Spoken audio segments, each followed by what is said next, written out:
তোমরা সবাই কেমন আছো? আলহামদুলিল্লাহ ভালো আছি। তো বিএম সাহাব ফাউন্ডেশনের পক্ষ থেকে বিএম সাহাব স্যার আপনাদেরকে এই কার্পেট ব্যবস্থা করে দিয়েছেন, আপনারা কি খুশি? তাহলে আমাদের বিএম সাহাব ফাউন্ডেশনের চেয়ারম্যানের জন্য সবাই দোয়া করবেন। কি করবেন? আল্লাহ তাআলা ওনাকে যেন নেক হায়াত দান করেন এবং আল্লাহ তাআলা ওনাকে যেন দিনের জন্য কবুল করেন। সবাই বলেন আমিন।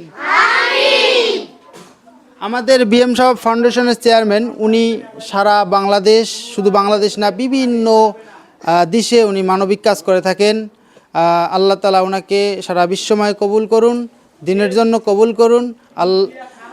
বিএম সাহেব ফাউন্ডেশনের চেয়ারম্যান বিএম সাহেব স্যার যেন সারা পৃথিবীতে গরিব, অসহায় এবং মাসার ছাত্রদের পাশে দাঁড়াতে পারে, আমরা সেই কামনা করি।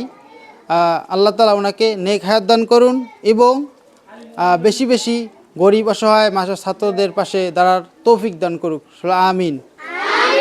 আসসালামু আলাইকুম রহমতুল্লাহ।